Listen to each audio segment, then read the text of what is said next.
நீதிபதி ஹேமா குழு அறிக்கை தமிழில் ஸ்ரீவித்யா தணிகை எழுதியிருக்கிறாங்க. சுவாசம் பதிப்பகம் வெளியீடு. நீதிபதி ஹேமாவை பற்றி சமீபத்தில் நம்ம நிறைய கேள்விப்பட்டிருப்போம். கேரளாவில் நடந்த ஒரு முக்கியமான நடிகைக்கு நடந்த பாலியல் தாக்குதலை தொடர்ந்து ஒரு முக்கியமான நடிகர், அதுவும் சூப்பர் ஸ்டார் ரேஞ்சில் இருக்கக்கூடிய ஒரு நடிகரால் ஏற்பட்ட ஒரு பாலியல் தொந்தரவை தொடர்ந்து ஒரு அமைக்கப்பட்ட ஒரு குழு. அதில் நீதிபதி ஹேமா இருந்தாங்க. அது போக 2 பேர் இருந்தாங்க. இன்னொருத்தங்க நமக்கு எல்லாரும் தெரிஞ்ச நடிகை சாரதா இருந்தாங்க. இன்னொருத்தங்க வத்சலகுமாரி அப்படிங்கிற ஒரு ஐஏஎஸ், முன்னாள் ஓய்வு பெற்ற ஐஏஎஸ் ஒருத்தவங்களும் அவங்களும் இருந்தாங்க. இந்த 3 பேரும் சேர்ந்து என்னென்ன திரைத்துறையில் பிரச்சனைகள் இருக்குது, என்னென்ன செய்யலாம் அப்படின்னு தனித்தனி அறிக்கை கொடுத்துருக்காங்க. இந்த 3 அறிக்கையும் சேர்ந்து தான் நீதிபதி ஹேமா குழு அறிக்கை. இந்த அறிக்கையை தொடர்ந்து நிறைய பிரச்சனைகள் வந்தது. எல்லாரும் அந்த அறிக்கையில் பல பிரச்சனைகளை சொன்னாங்க. முதல்ல சொல்ல தயங்குனாங்க, சொல்லவே இல்லை, ரொம்ப எந்த பிரச்சனையும் இல்லைன்ற மாதிரி தான் முதல்ல ஆரம்பித்தாங்க. ஆனால் போக போக இவங்க நம்பிக்கை கொடுத்து 2-3 தடவை கூப்பிட்டு அவங்க வராமல் இருந்து இவங்க நம்பிக்கை கொடுத்து உங்கள் பிரச்சனையெல்லாம் பேர்லாம் வெளியே வராதுங்க, ஒரு பிரச்சனை இல்லைன்னு சொன்ன பிறகு கடல் போல் வந்து குவிந்த இந்த புகார்கள் எல்லாம் இவங்க கேட்க இவங்க ஆடி போயிட்டாங்க. அதையெல்லாம் தொகுத்து ஒரு அறிக்கை கொடுத்துருக்குறாங்க. என்னென்ன பிரச்சனைகள் கேரள திரையுலகம் சந்திக்குது, என்னென்ன செய்யலாம் அப்படிங்கிறது. கேரள திரையுலகம்னு சொல்லிட்டதுனாலேயே என்னமோ அங்கே மட்டும்தான் பிரச்சனை இருக்குன்றது இல்லை, நம்ம எல்லாருக்குமே தெரியும். ஒரு வெளிப்படையான விஷயம்தான், கைப்புண்ணுக்கு கண்ணாடி எதிர்க்குன்னு சொல்கிற மாதிரி இந்தியா முழுமைக்கும் இந்த பிரச்சனைகள் இருக்குங்கிறது எல்லாருக்குமே தெரியும். அதனால் இந்த புத்தகம் கேரள திரையுலகத்தை பற்றி சொன்னால் கூட ஒட்டுமொத்த இந்தியாவுக்குமான ஒரு புத்தகமாக, ஒரு அறிக்கையாக இருக்குன்றது எந்த விதமான சந்தேகமும் கிடையாது. மெயினாக ஒரு திரையுலகை சேர்ந்த பெண்களுக்கு ஏற்படக்கூடிய முதல் பிரச்சனை வாய்ப்பு தேடி வரும்போது அவங்கள பாலியல் இரையாக்க பார்க்குறது, பாலியல் ஒரு இச்சைக்கு இணங்க சொல்லி கட்டாயப்படுத்துறது. இது ஒரு மிகப்பெரிய பிரச்சனையாக எல்லா இடங்கள்லையும் இருக்குது. எல்லாருமே சொல்லியிருக்கிறாங்க. இதில் என்ன பண்ணியிருக்காங்கன்னா, இவங்க எல்லார்ட்டையும் வெறும் இயக்குனர்கிட்ட மட்டும் கேட்காம, நடிகர்கிட்ட மட்டும் கேட்காம ஒரு பெரிய குழுவாக அமைச்சு அவங்க எல்லாத்தையுமே கேட்டிருக்கிறாங்க. லைட் மேன்லேருந்து ஒரு ஒப்பனை கலைஞர்லேருந்து எல்லாரையும் கூப்பிட்டு விசாரிச்சிருக்கிறாங்க. ஸோ ஓவராலாக கிடைச்ச ஒரு ஒட்டுமொத்த தகவல்கள்லேருந்து இந்த விஷயங்கள்லாம் தெளிவாக தெரியுது.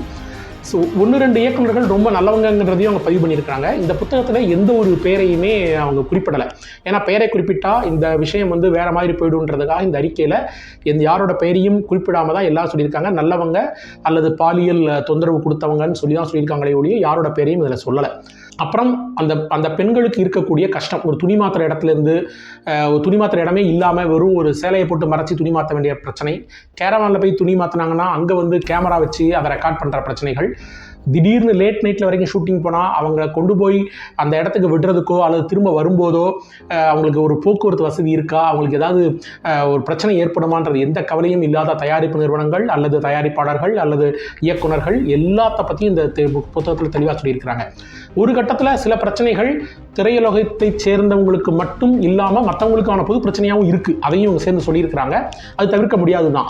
ஆனால் எல்லா பணியிடங்கள்லையும் இருக்கக்கூடிய பெண்களுக்கு இந்த பாலியல் தொந்தரவு இருக்கும் பொழுது ஏன் திரையுலகத்துக்கு மட்டும் அதை நம்ம குறிப்பிட்டு பார்க்கணுன்றதுக்கு ரொம்ப முக்கியமான பாயிண்ட் சொல்லியிருக்கிறாங்க. திரையுலகம் அல்லாத வேறு ஒரு பணியிடத்திற்கு ஒரு பெண் இன்டர்வியூக்கு போனாங்கன்னா அந்த இன்டர்வியூவில் ஜெயிச்சு வேலை கிடைச்சா மட்டும்தான் பாலியல் தொந்தரவு இருக்கும். ஆனால் திரையுலகில் அப்படி இல்லை. நீங்கள் அவங்களோட பாலியல் இச்சைக்கு இணங்குனாதான் உங்களுக்கு அடுத்த வாய்ப்பே அப்படிங்கிறத ரொம்ப தெளிவாக அந்த புத்தகத்தில் நீதிபதி ஹேமா கராராக சொல்லியிருக்கிறாங்க. அதுக்கான என்னெல்லாம் பண்ணலான்ற வழிமுறைகளையும் சொல்லியிருக்கிறாங்க. அதெல்லாம் எந்த அளவுக்கு நடைமுறை சாத்தியங்கிறது தெரியல. ஆனால் அந்த குரல் ரொம்ப முக்கியமானது. சாரதா சொல்லியிருக்கிறது ஒரு நடிகையாக சொல்லியிருக்கிறாங்க. இந்த 3 அறிக்கையில் அவங்களோட அறிக்கை கொஞ்சம் டவுனாக இருக்குன்னு நான் ஃபீல் பண்ணேன். ஏன்னா காரணம், அவங்க அந்த ஃபீல்டிலே இருந்ததுனால எதெல்லாம் செய்ய முடியும் எதெல்லாம் செய்ய முடியாதுங்கிறதெல்லாம் அவங்க தெளிவாக சொல்லியிருக்கிறாங்க. ஒரு கட்டத்தில் எல்லாருக்கும் ஒரே மாதிரியான சம்பளம்ன்ற பேச்செல்லாம் வருது, அதெல்லாம் வாய்ப்பே இல்லைங்கிறத அவங்க தெளிவாக சொல்கிறாங்க. அதுமாதிரி வத்சலகுமாரி சொல்லியிருக்கிறதும் பல முக்கியமான பிரச்சனைகள் எடுத்துக்கிட்டு என்னெல்லாம் பண்ணணும், எப்படி ஒரு சங்கம் அமைக்கணும், இதை என்னெல்லாம் அவங்க பண்ணணுங்கிறத தெளிவாக சொல்லியிருக்கிறாங்க. ரொம்ப ரொம்ப முக்கியமான புத்தகம். இந்த பிரச்சனை வரும்போது, இந்த தீர்ப்பு வரும்பொழுதே நான் இதை படித்தேன். அதனால் இது தமிழில் வந்தால் நல்லாயிருக்கும்னு நான் ரொம்ப பர்சனலாக ஃபீல் பண்ணி ஒரு ஸ்ரீவித்யா தணிகை கிட்ட கேட்டு சீக்கிரம் பண்ணி கொடுங்கன்னு சொல்லி பண்ணி கொடுத்து நல்லா எடிட் பண்ணி கொண்டு வந்திருக்கிறோம். முக்கியமான புத்தகம். இதில் இந்த அறிக்கை வெளியிடக்கூடாதுங்கிறதுக்கு ஒரு மிகப்பெரிய பிரச்சனை இருந்தது. கேரளா ஹைகோர்ட்டுக்கு போய் ஒரு 3-4 வருஷம் போராடி ஒரு கட்டத்தில் ஹைகோர்ட் சொல்லுது, சில முக்கியமான பதிவுகளை வேணால் நீங்கள் வெளியிடாதீங்க, மற்றது பொதுவான அறிக்கை வெளியிடுங்கன்னு சொல்லி தான் இந்த அறிக்கை வெளிவந்தது. வெளியிடப்படாத பகுதிகள் இந்த புத்தகத்துலையும் இல்லை. நாங்கள் அதிலே போட்டிருக்கிறோம், இந்த பகுதி அறிக்கையில் வெளியிடப்படவில்லைன்னு போட்டிருக்கிறோம். இந்த புத்தக கண்காட்சிக்கு மிஸ் பண்ணிடாதீங்கன்றது என்னோட பரிந்துரை. நிச்சயம் வாங்குங்க. நன்றி.